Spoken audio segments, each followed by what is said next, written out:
चला, आज दररोज 20 प्रश्न भाग विषयाचे पाहणार आहेत. त्यातला पहिला प्रश्न तुमच्या समोर.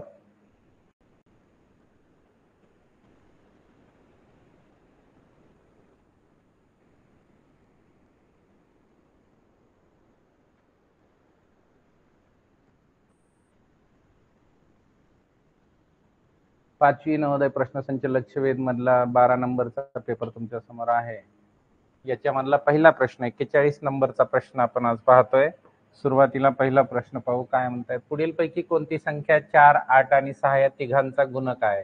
गुणक किंवा मल्टिपल याचा अर्थ असा असतो की त्याने भाग जायला पाहिजे, या 4 ने भाग जायला पाहिजे यातल्या कोणत्या तरी संख्येला. तर 4 ने भाग जाणारी इथं बघू आपण, तिघांनी भाग जातो का? 4, 8 आणि 6 ने. 4 ने भाग जात असेल, 4 ने भाग जाण्यासाठी शेवटच्या 2 अंकांना 4 ने भाग गेला पाहिजे. 4 ची कसोटी 96 ला जातो, कारण 4 2 8 आणि 4 4 चौक 16 असं 4 ने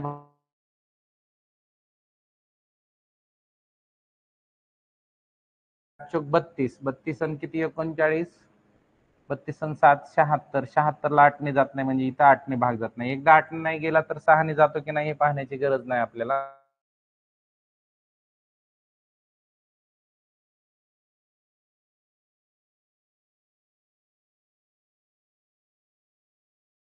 पण 8 8 64, 8 ने 8 8 64, 2 राहिले 8 24, तर 8 ने जातो. 4 ने जातो, 8 ने जातो, 6 ने जातो का ते पहा. तर 6 12 आणि 4 16, 16 या संख्येला 3 ने भाग जात नाही. 3 ने भाग जाणारी समसंख्या असेल तर 6 ने गेला असता, म्हणून 6 ने या संख्येला भाग जात नाही.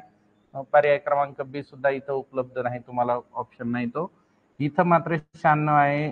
4 ने भाग जातो, 4 2 8, 4 चौक 16, 4 ने जातो.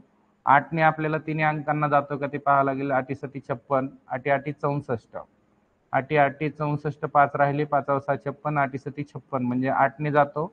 आणि पुन्हा राहिला आपला विषय 6चा. 6 ने भाग जातो का? तर 3 ने भाग जाणारी समसंख्या 9 आणि 7 12, 12 9 21, 21 ही 3च्या पाड्यातली संख्या असल्यामुळं आणि ही दिलेली संख्या समसंख्या असल्यामुळं तुमचा 6 ने भाग जाणार आहे. 3 ने भाग जाणारी एक आपल्याला मल्टिपल इथं भेटलेला आहे.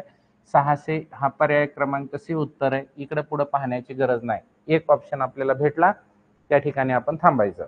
यानंतर नेक्स्ट प्रश्न आहे. पुढचा प्रश्न, हा 3 पॉइंट याच्यामध्ये हा काय अंदाजे मूल्य, हे अंदाजीकरण 10 नंबरचा पाठ होता, तो गेल्या 2 वर्षापूर्वीच अभ्यासक्रमातून वगळण्यात आलेला आहे. तरीही अंदाजे मूल्य म्हणजे काय, समजा सुरुवातीलाच इथं 15 आहेत, इथं बेरीज आहे, बेरजेपासून पद वेगळं होत असतं, बेरजेपासून इथं एक बेरीज आहे. तर इथं काय, इथले हे पॉईंटची या संख्येची काहीच किंमत नाही. इथला जो आहे तो 5 ची किंमत आहे, पुढच्या पॉईंटच्या पुढच्या संख्यांची काही फारशी किंमत नाही. आणि मग या ठिकाणचा जर विचार केला तर इथं 3 3 आणि 15चा गुणाकार, 15 3 45, 45 आणि हे 5 50, अशा पद्धतीनं मग करायचं असेल तर या पद्धतीने हे एक. पण याच्यात कन्फ्युजन असं आहे की अगोदर गुणाकार करून नंतर बेरीज गुणाकार करून सोडवल्यानंतर अंदाजे मूल्य काढायचंय का अगोदर अंदाजीकरण करून नंतर मूल्य काढा, अशा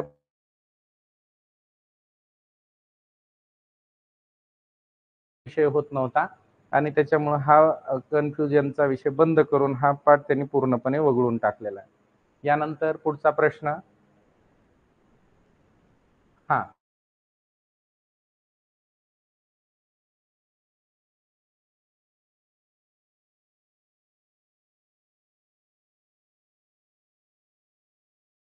शेवटचे 2 अंक, त्याच्यानंतर एकटा शतक हा इकडं, आणि मग 2 अंक हजाराचे 2, लाखाचे 2 घर आणि कोटीचे 2 घर. हे लाखाचे ह ला को, हजार लाख कोटी, अशा पद्धतीने हे हजार लाख कोटीचे घर या पद्धतीने संख्येचं.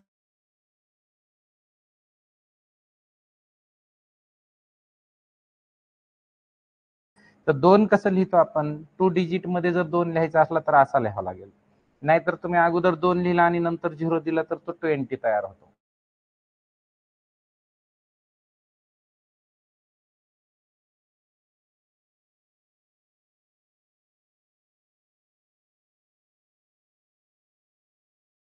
02 ला 2000 म्हणतात आणि मग राहिलेल्या संख्यांमध्ये राहिलेल्या घरांमध्ये आपल्याला शून्य ठेवायचे आहेत अशा पद्धतीनं.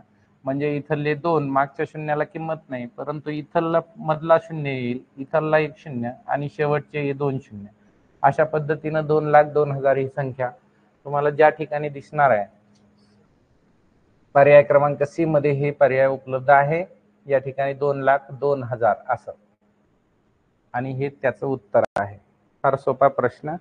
यानंतरचा प्रश्न आपल्या समोर, एक सामना एकूण अर्धा तास चालतो, सामन्याच्या वेळेचा 1 काळ टाइम आउट साठी देण्यात येतो. हा अपूर्णांकाचा प्रश्न आहे, अपूर्णांकावर आधारित प्रश्न आहे.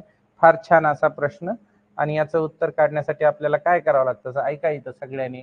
अगोदर अर्ध्या तासाचे आपल्याला मिनिट करून घ्यावे लागते.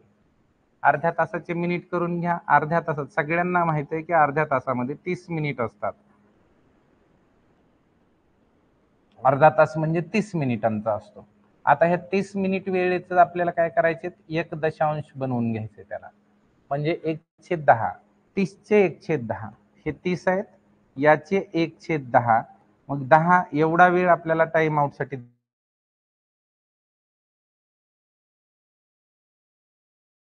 अशा पद्धतीचा तिरकस गुणाकार करता येतो. भागाकार आहे हा. इथले कट झाले, छेदस्थानी 1 राहिला. आता काही विचार करण्याची गरज नाही, याचं उत्तर आलं 3.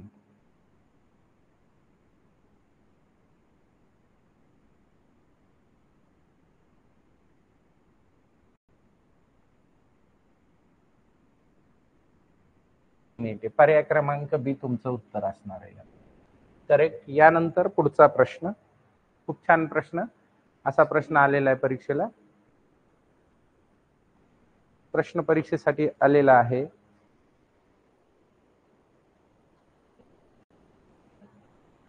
स्क्रीनला छोटासा एरर आलेला आहे, तो दुरुस्त करण्याचा प्रयत्न करू आपण अगोदर. ठीक आहे, आलेला आहे, लक्ष द्या.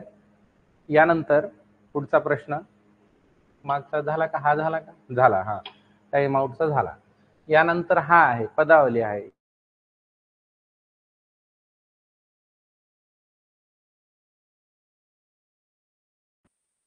तेरा अधिक 6 गुणले 7. इथं गुणाकाराचं चिन्ह आहे, अगोदर गुणाकार करावा लागतो. भागाकाराचं चिन्ह आहे, भागिले जिथं शब्द लिहिलाय तिथं भागाकाराचं चिन्ह आहे. दुसऱ्या कंसामध्ये 11 गुणले 3, इथं गुणाकारच आहे. हा गुणाकार फास्ट तुम्हाला करून घेता येतो. वजाबाकीचं चिन्ह आहे, दुसरा कंस आहे 12 वजा 4 गुणले 2, 4 गुणले 2 चा गुणाकार अगोदर करून घ्यावा लागेल. अशा पद्धतीनं ही पदावली आहे. पदावली सोडवण्याच्या नियमानुसार अगोदर कंस सोडवायचे, आणि कंसात हे अगोदर भागाकार आणि नंतर गुणाकाराची क्रिया. पण इथं भागाकार कंसामध्ये दिलेला नाही, त्याच्यामुळे अगोदर तो गुणाकार करून घ्यायचा. इथला गुणाकार अगोदर करावा लागेल. इथं जर का बेरीज अगोदर केली तर तुमची चूक होणार आहे. इथं गुणाकारच आहे, हा गुणाकार होऊन जाईल, आणि इथं 4 आणि 2 चा गुणाकार आहे, हा गुणाकार अगोदर करावा लागेल. बाकी राहिला 3 आणि कंस, याच्यामध्ये काही नाही, म्हणजे गुणाकाराचं चिन्ह असतं. कंस पूर्ण निघत नाही जोपर्यंत कंसातल्या पूर्ण क्रिया होत नाही. 13 अधिक 6 आणि 7 चा गुणाकार 6 42, 7 42 कंस बंद. भागाकाराचं चिन्ह जशाच तसं. पुढचा 11 आणि 3 चा 11 त्रिक 33. आता कंस नाही दिला तरी चालेल तुम्ही, का तर पूर्ण उत्तर निघतं या ठिकाणी. हा 11 त्रिक 33, म्हणून उत्तर आल्यानंतर कंस काढून टाकता येतो. वजा, इथंही या ठिकाणी कंस काढता येत नाही. आता पुढच्या स्टेपला आपण काढू. 4 2 8 इथपर्यंत हे उत्तर आपण काढलेलं आहे. आता मात्र पुढच्या स्टेपला सगळे कंस निघून जातील. 3 गुणवले, इथं 13 आणि 42 यांची बेरीज करायची. 3 आणि 2 5, बेरीज चुकू देऊ नका. 4 आणि 1 5, 55 उत्तर आलं. भागाकाराचं चिन्ह आहे, इथं 33 आहे.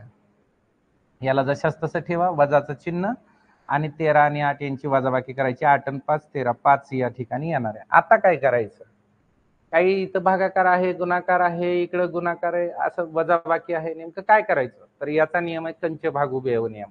या नियमानुसार आपल्याला कंचे भागाकार अगोदर, नंतर गुणाकार, शेवटी बेरीज आणि वजाबाकी, या नियमानुसार आपल्याला सोडवायचं. आता आपला विषय येणार आहे भागाकाराचा. पहिल्यांदा याच्यातला भागाकार, कोणाकोणामध्ये भागाकार आहे, या दोघांमध्ये.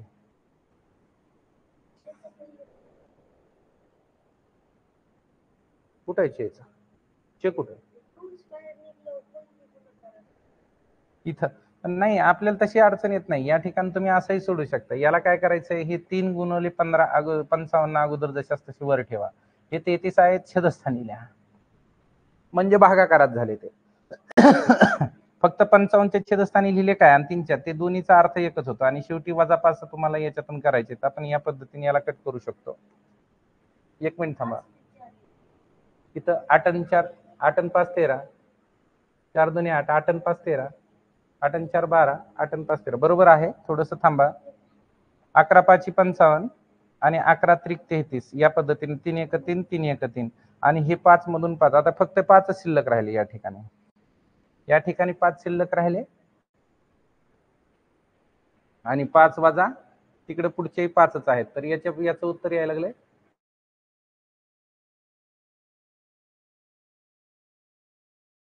या ठिकाणी 12 आहे. त्याच्यामुळे उत्तर चुकत गेलंय. तरी म्हटलं की एक उत्तर येत असताना इथं बरोबर आहे. या ठिकाणी इथं 12 आहेत तर इथं सुद्धा 12च घेतलं. थोडाही चूक झाली की तुमचं उत्तर चुकत येणार आहे.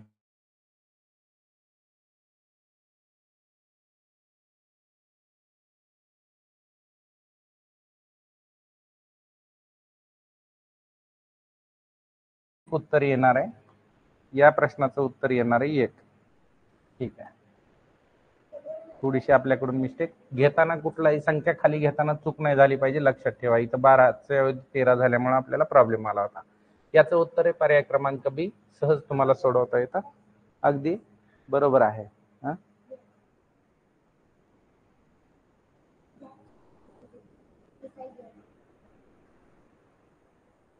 झाले दिसते.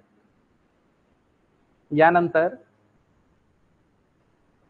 पुढचा प्रश्न, ज्या 2 संलग्न कोनांच्या असामायिक बाजू परस्परांची विरुद्ध किरणे असतात त्यांना ज्या 2 संलग्न कोनाच्या असामायिक बाजू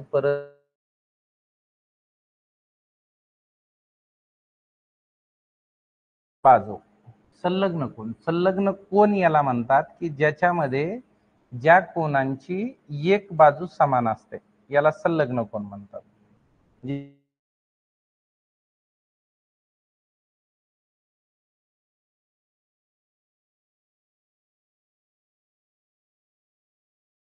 विरुद्ध किरण आहेत म्हणजे एक सरळ इकडे जातो त्याच्या बरोबर उलट इकडे जातो, एक म्हणजे सरळ रेषा आहे ती असं सांगायचं. आणि त्याच्यामध्ये काय तर त्यांना डॅश डॅश म्हणतात. तर याचा एक नियम असा आहे की एक सरळ रेषा खाली असणं, ही सरळ रेषा आणि त्याच्यावर एक बाजू एक किरण काढल्यामुळे 2 संलग्न कोन जे तयार झालेले असतात त्याचं नाव असतं, ही खालची रेषा रेषीय जोडीतले कोन असतात. हे रेषीय जोडीतील कोन, जोडीतील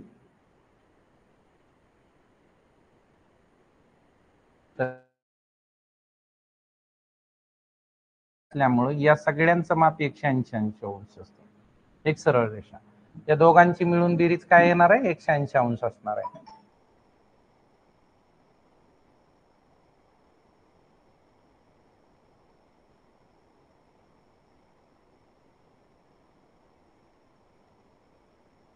शेहेचाळीस झाल्यानंतर 47 पहिला हो दे थोडीशी. पहिल्या 4 अविभाज्य प्राईम संख्येची बेरीज आहे असं म्हणतोय. अविभाज्य संख्या म्हणजे प्राईम नंबरचे पहिल्या 4. मग पहिल्या 4 अविभाज्य संख्या कोणत्या आहेत? 2 3 5 7. कोणत्या कोणत्या संख्या आहेत? कोणत्या कोणत्या संख्या आहेत?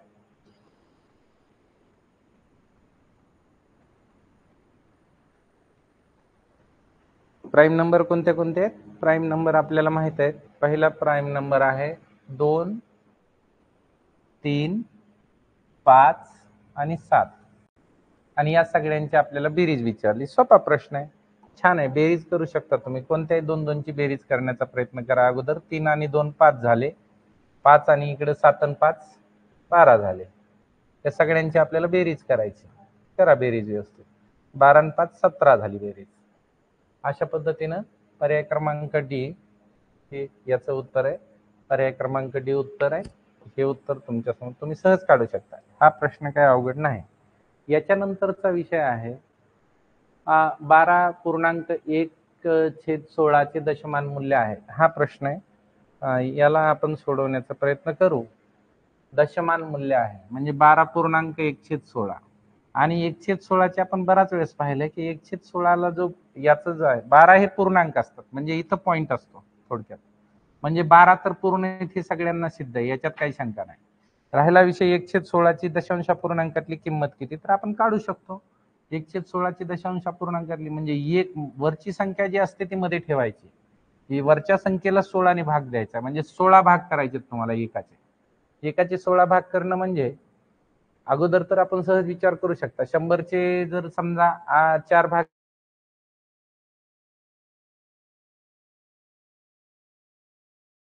केले तर 6.25 चा अशा पद्धतीने 100 चे, म्हणून 100 ने जर भाग दिला तर परत पुन्हा 0 1.70. नाही कळलं तर असं करून घ्या.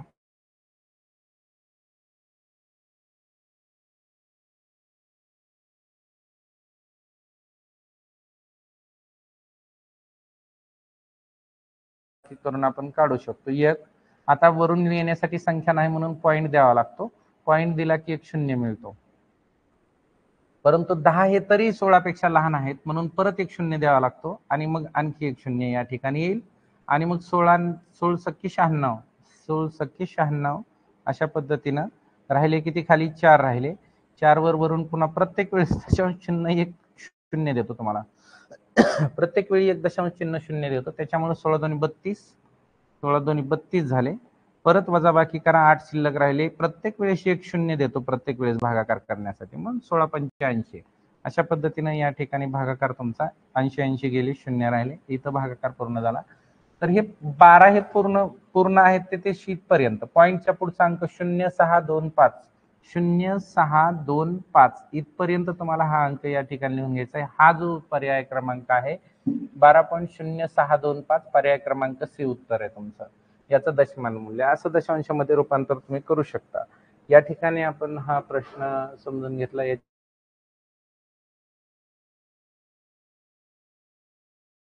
कमाल सहांकी संख्या यांच्यातला फरक तुम्हाला काढायचा आहे. आपण अगोदर किमान आणि कमाल संख्या. किमान या शब्दाचा अर्थ आहे लहान. किमान किमान म्हणजे कमीत कमी लहानात लहान.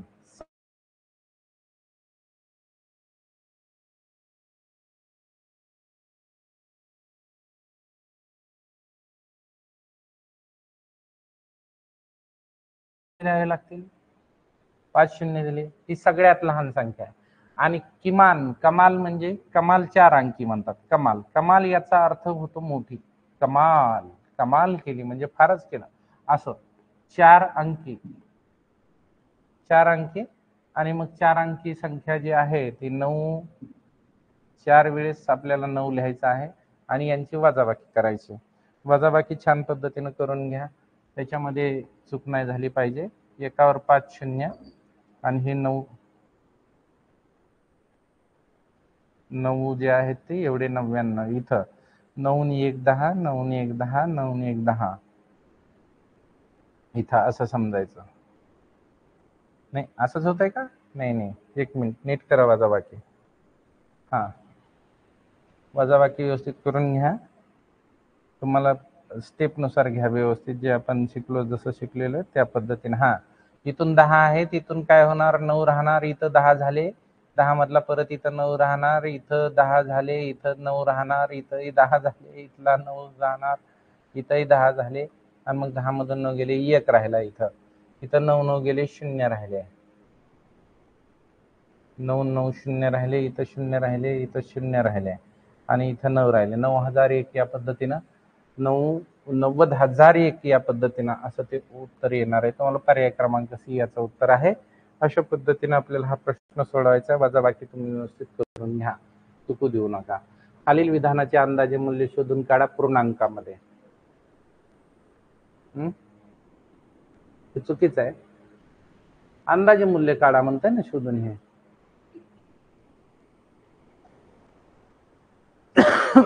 नाही, अंदाजे मूल्य काढायचं म्हणजे काय असतंय डायरेक्ट इथं 300 सॉरी एक मिनिट प्रयत्न करू आपण. चुकीचं जरी असलं तरी याच्यावर म्हणजे विचार करायला काय हरकत नाही आपल्याला. हे 350 गुणिले 15 करायचं डायरेक्टच. याला 350 गुणिले 15 आणि हे अधिकचं चिन्ह इथं 630च धरायचं आणि भागाकाराचं चिन्ह 30 करायचं.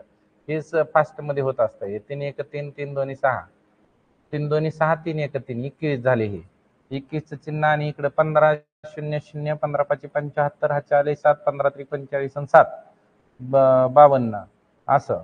आणि मग हे 21 आणि यांची जर बेरीज केली आपल्याला तर 50 आणि 20 70 70 आणि 1 71 52 71च्या जवळपास काय नाही का होते. काय प्रॉब्लेम आहे हा हा वेगळ्याच संख्या आहेत, इथं वेगळ्याच संख्या आहेत, 17,000 इथं वेगळंच येत आहे, काहीतरी प्रॉब्लेम आहे हा अंदाज. तसं तर अंदाजीकरण हा भाग आपल्याला या पाठ हा जो प्रश्न आहे इथून वगळण्यात आलेला आहे, हा भाग वगळण्यात आलेला आहे असा आहे. म्हणून जास्त विचार करायचा नाही, तो सोडून द्यायचा. सहज सोडवता आला ठीक, नाही आला सोडून द्यायचा. एका क्रिकेट खेळाडूच्या 24 इनिंगच्या धावांची नाही धावांची सरासरी आहे इथं. धावांची सरासरी 28 धावा आहे आणि त्याने 25व्या इनिंग मध्ये किती धावा केल्यास त्याची सरासरी पुन्हा 29 होणार आहे असा प्रश्न विचारलाय. तर तुम्ही एक सहज काम करा याच्यामध्ये सुरुवातीला. त्या पहिल्या ज्या याच्यामध्ये ज्या धावा दिल्यात 24 धावा आणि त्यांची सरासरी 28 आहे. 24 धावा सरासरी 28, या दोघांचा गुणाकार वेगळा करायचा आणि याच्यामध्ये 25 धावा आणि दुसऱ्या वाक्यामध्ये येणारे 25 धावा आणि 29 सरासरी करायची. या 25 धावा आणि 29 सरासरी यांचा गुणाकार करायचा 29 29 आणि मग या दोघांमधला फक्त डिफरन्स काढायचा असतो शेवटला. आपल्याला याचं उत्तर डायरेक्ट निघतं. बघू आपण.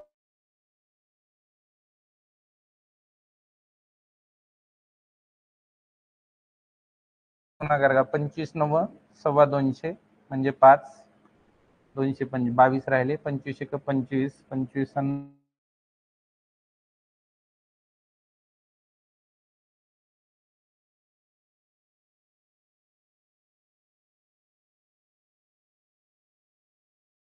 हा बघा 28 28 चौक 112 हे आहे ना 12 112 झाले म्हणजे हे आणि 28 1 28 28 10 38 39 असं. आणि मग या दोघांची वजाबाकी करून घ्या. तर 2 आणि किती 5 2 आणि 3 5 आणि 9 किती 39 आणि किती 47 तर 7 आणि 1 8 83 83. अरे कुठं चूक झाली, कुठं चुकला 392 नाही इथं चूक झाली आपली. हा कुठं 24 यांचा गुणाकार किती येतो ते चेक करा. हा 29 आणि 24 आणि 28 करा गुणाकार यांचा. 28 2 56 28 94 28 दोन्ही गुणाकार चुकले. चला डबल करून घेऊ आपण. हा डबल करून घ्या. चला गडबडीमध्ये गुणाकार चुकले. हा सांगा गुणाकार पहिला. हा 24 गुणिले 28 चा गुणाकार सांगा. 24 गुणिले 28 व्यवस्थित करा गुणाकार. गुणाकार चूक झाला चुकणार. 25 गुणिले 29 चा गुणाकार करा. हा सांगा किती होते दोन्ही.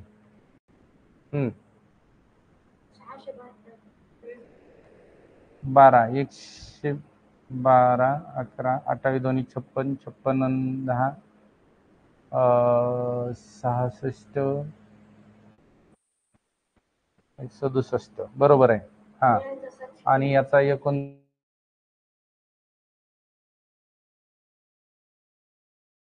आणि 25 आणि 50 50 आणि 20 70 72 असा होत आहे का? बरोबर आहे काय? हा चला यांची वजाबाकी करून घ्या. मोठ्या संख्येतून मोठ्या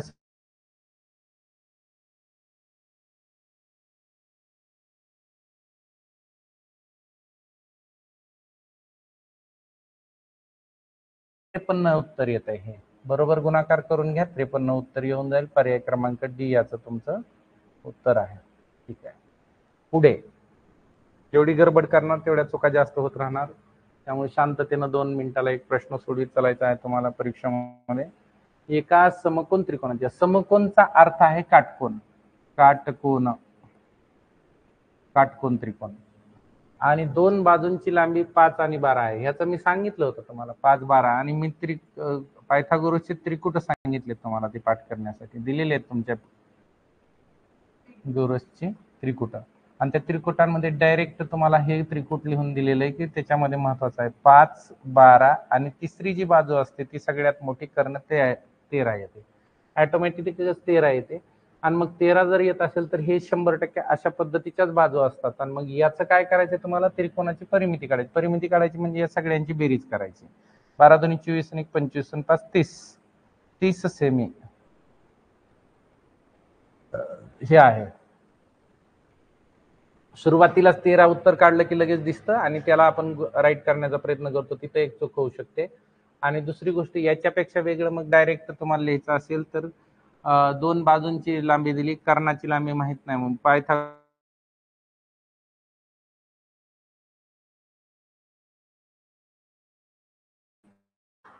अधिक उंची वर्ग, दोन्ही बाजू घेतलं 5 गुणवले 12,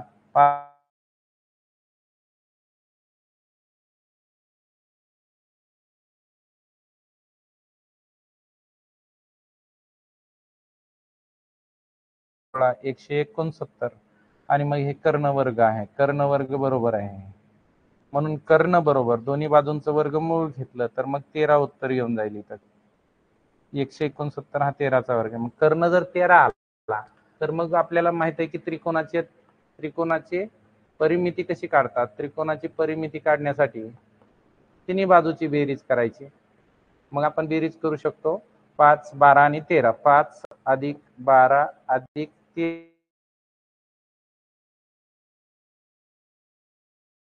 परिमितीचं एकक साधं सेमी मध्ये असतं. अशा पद्धतीने आपण हे सोडू शकतो दोन्ही पद्धतीने. एक तोंडी काढता येते डायरेक्ट, ज्याला त्रिकुट पाठ आहेत त्यांना. ठीक आहे. यानंतरचा प्रश्न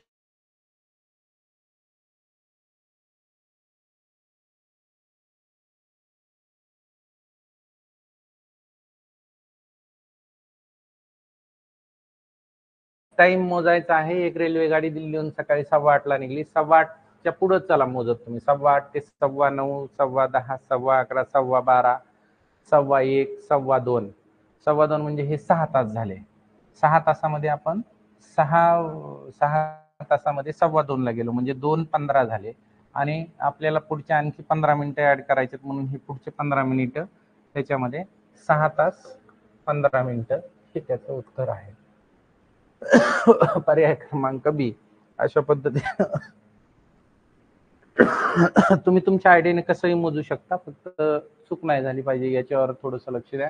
हा एक प्रश्न आहे खूप वेगळ्या पद्धतीनं, याला एकदा मी एक्सप्लेन करतो छान पद्धतीनं. x छेदस्थानी 25 आणि बरोबरच चिन्ह देऊन 196 छेदस्थानी x, म्हणजे हे थोडक्यात हा भूमितीय मध्येचा प्रश्न आहे. 3 संख्या प्रमाणात असताना हा प्रश्न असतो, अशा पद्धतीचा असतो. ठीक आहे. तरी एक गोष्ट याच्यात लक्षात ठेवा,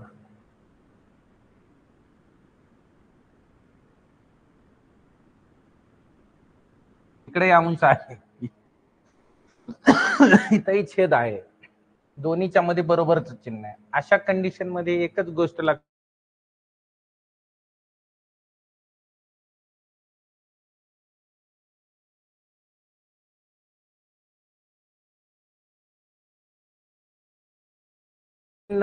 आहे त्या ठिकाणीच राहील.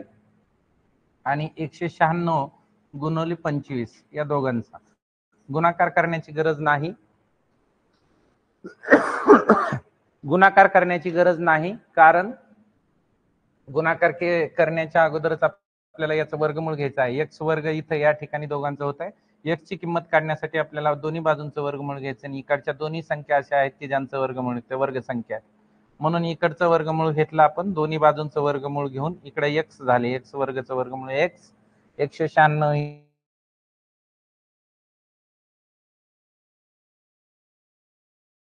25 हा 5चा वर्ग आहे. अशा पद्धतीने एक्स बरोबर 14 आणि 5, 14 पंचे 70. एक्स बरोबर 14 पंचे 70, 14 आणि 5.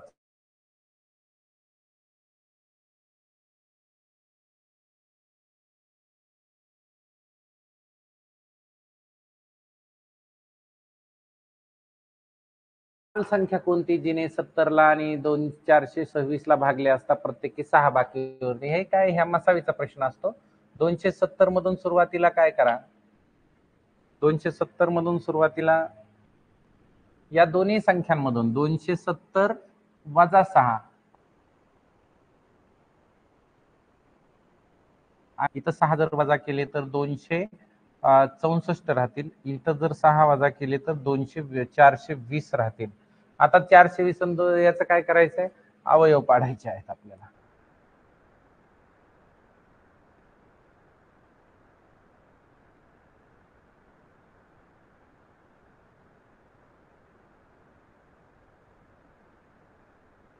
दोन्ही करते बघू आपण. 2 1 2 2 0, परत 2 ने भाग जाईल, बेसख्ख 12, बेसख्ख 12, बे 1 बे, बे 0 0, बे 5 10. अशा पद्धतीनं खाली आडवी रेषा ओढत चला.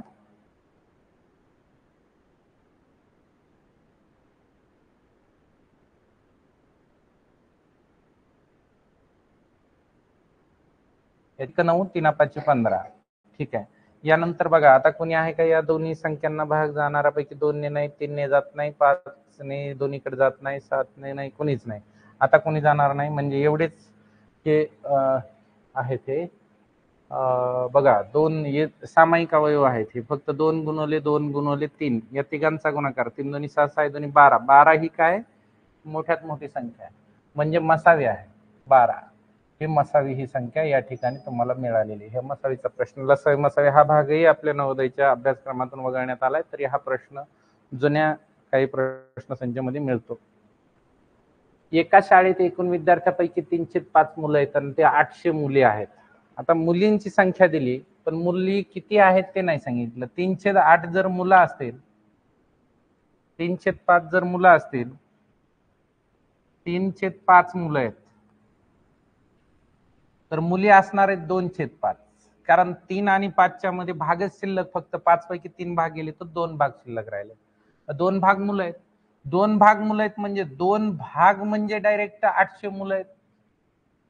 800 मुलं आहेत, 2 भाग म्हणजे 800. तर त्यांनी आपल्याला मुला 2 भाग मुली आहेत. या मुली किती आहेत? 2 भाग आहेत. 2 भाग मुली म्हणजे मुली 800 आहेत. मुलांची संख्या किती? तर 3 भाग आहेत. 2 भाग म्हणजे 800, तर 3 भाग मुलं म्हणजे किती? अशा पद्धतीचं त्रिराशिक मांडू शकता तुम्ही, डायरेक्ट उत्तर काढता येतं तुम्हाला.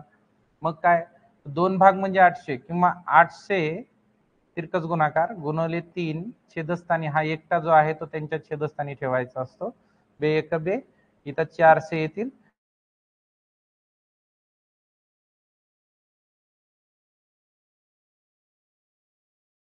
अशा पद्धतीनं 1200 काय आहे त्या ठिकाणी? मुलांची संख्या 1200 आहे. ही मुलं 12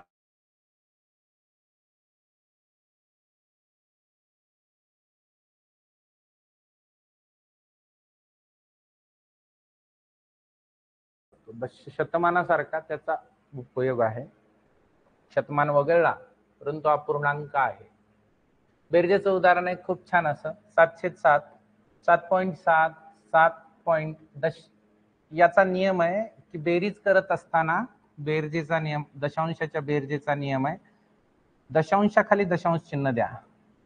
दशांशाखाली दशांश चिन्ह.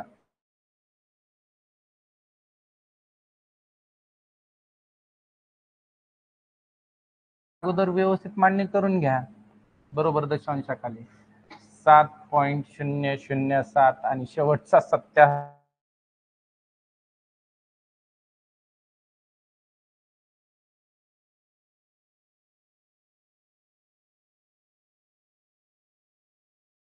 सात 14, 5 आला 1, 7 1 8. इथंही 7 राहिले जशाच तसे खाली. हे पॉइंट खाली पॉइंट आला. हा 7 चोक 28, 7 चोक 28, 7 आले 2 आणि 7 2 9, 98.7847, म्हणजे 7 8 4 7. पर्याय क्रमांक बी हे उत्तर आहे तुमचं. या उत्तराचा उपयोग अशा पद्धतीनं. ठीक आहे. यानंतर 58, घड्याळीमध्ये 3 वाजता कोणता कोण होईल? तर 3 आणि 9 वाजताचीच फक्त दोनच स्थिती आहेत. डायरेक्ट एक्झॅक्ट काहीतरी वाजलेले असताना घड्याळामध्ये 2 वेळेस समकोन तयार होत असतो, म्हणजे काटकोन तयार होत असतो. समजा इतकं इकडं 3 आहे आणि बरोबर 12 वर काटा असला, म्हणजे यांच्यामध्ये कोणता कोन होतोय? हा एक काटकोन तयार होतोय, म्हणजे 3 वाजता एक काटकोन तयार होत आहे. आणि दुसरी कंडिशन आहे 9 वाजता एक काय घडतं, इकडच्या कडीला असल्यामुळं इथं पॉइंट आहे आणि इथून हा मोठा काटा इकडं आणि सरळ उभा काटा इथं 12 वर, म्हणजे अशा पद्धतीने इथे एक काटकोनाची स्थिती निर्माण होते. म्हणजे दोन वेळेस तो काटकोन होतो. 3 वाजता काय असतो तर काटकोन असतो. काटकोनाचा अर्थ आहे समकोन. समकोन म्हणजे काटकोन. समकोन म्हणजे काटकोन. लक्षात ठेवा. हिंदी नावाचा उपयोग केला जातो कधीतरी आणि त्या पद्धतीने आपण चुकतो. यानंतर पुढचा प्रश्न आहे सेकंड लास्ट. जर 154 गुणिले 18 म्हणजे इथं भागिले 1 हा पॉइंट सरकविण्याचा प्रश्न आहे. खूप छान आहे. अगोदर जरचा दिलेला भाग याच्यामध्ये लिहून घ्या. 154 गुणिले 18 2772. ठीक आहे, छान आहे. 2772 अशा पद्धतीनं. मग तर तुम्हाला याच्यामध्ये कंडिशन आहे की हे 2772च्या बाजूला जर का इकडून आपण 18 भागिले 18 करायचं, हे भागिले म्हणजे हे भागाकारात चिन्ह आहे, भागाकारात चिन्ह 1.8 करायचं. पण हे 18 जर आपण इकडे घेऊन गेलो तर मग उत्तर मात्र जशास तसं राहणार आहे 154. 154. आता विचार करायचा की पॉइंट आणायचा. मग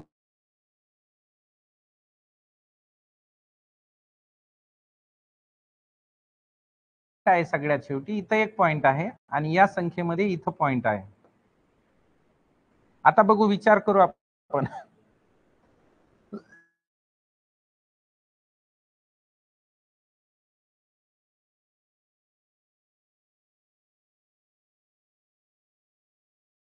पॉइंट 2 घर मागे सरका, तो इथे यायला पाहिजे. आणि याच्यानंतर मग आणखी एक त्यांची कंडिशन आहे की 1.8 करा, म्हणजे इथं एक पॉइंट आणा. तर याचा पॉइंट इकडे आल्यानंतर याचा आणि याचा तिरकस गुणाकार असतो, मगाशीच मी सांगितलं गुणाकाराच्या संबंधात.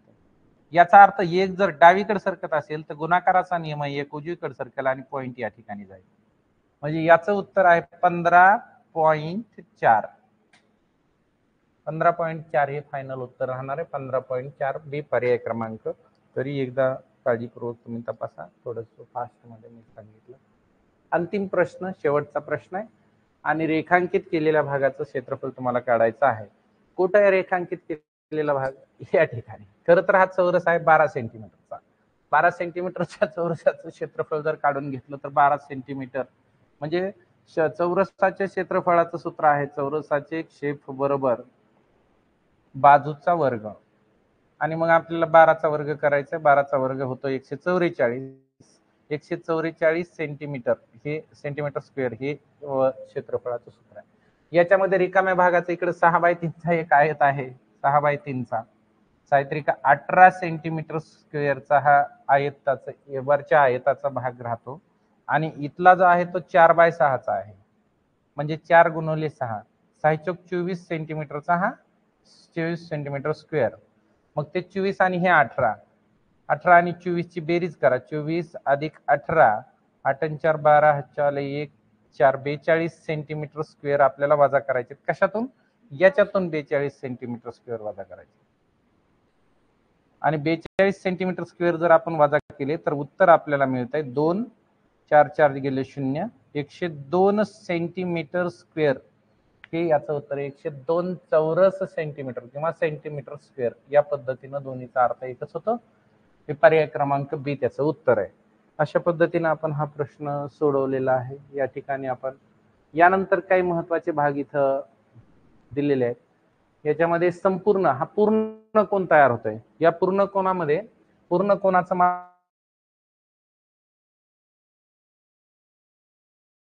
360 अंश असतो. हा 360 अंशाचा कोन आहे. मग त्याच्यात कोणता कोणता आहे? एक 100चा आहे. ठीक आहे. आणखी कोण आहे? हा झाला 100चा. इथं आहे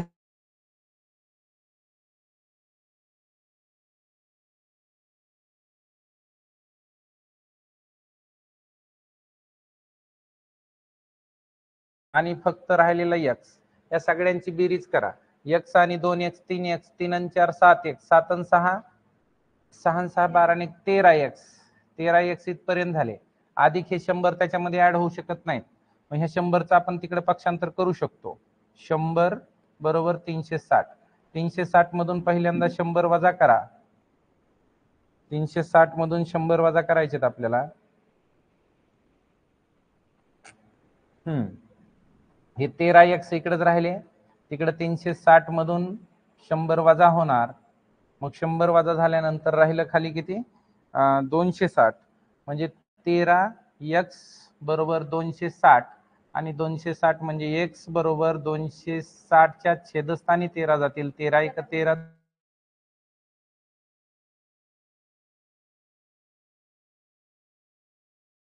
नाही तो 20 अंश मापाचा आहे. 2x म्हणलं तर 20 दोन्ही 40 होतील. 4x म्हणलं तरी 4 दोन्ही 8 म्हणजे 80 होतील. आणि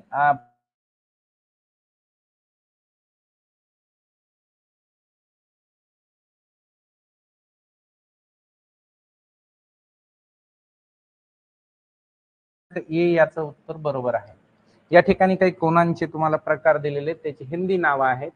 हे हिंदी नावं तुम्ही लक्षात ठेवा. अधिक कोन म्हणजे हा 90 अंशापेक्षा मोठा आहे. रुजू कोन म्हणजे हा डायरेक्ट 180 अंश मापाचा आहे. समकोन संपूर्ण कोन म्हणजे काय आहे की पहिला एक कोन याच्यावर आणि परत फिरून आलेला 360 अंशाचा परत एक किरण त्याच्यावरच तयार झालेला आहे. हा बृहत कोन म्हणजे मोठा कोन आहे, हा उलट बृहत. आणि हे न्यून कोन म्हणजे हा लहान कोन, लघु कोन आपण त्याला असं म्हणतो, लघु कोन. समकोन जो आहे तो काटकोन. समकोन म्हणजे काटकोन, त्याचं नाव आहे समकोनाचं काटकोन. हा काटकोन, काटकोन लक्षात ठेवा. हा लघु कोन आहे. हे तुम्हाला कोनाचे चित्र पाहिल्यानंतर कळेल. इथं मात्र हा 180 अंशाचा कोन आहे डायरेक्ट. म्हणजे हा रुजू कोन त्याला काय म्हणत असतील ते आपण त्याला सरळ कोन असं म्हणतो, किंवा सरळ कोन म्हणतो याला. सरळ कोन हा 180 अंश मापाचा असतो. अधिक कोन हा विशाल कोन असं नाव आहे ह्याचं. विशाल कोन याला म्हणतात, विशाल कोन. हे अशा पद्धतीचे नाव आहे. या पद्धतीने आपण या ठिकाणी थांबू आता. खूप उशीर झालेला. बाय बाय सगळ्यांना. हा भाग इथे संपला. धन्यवाद.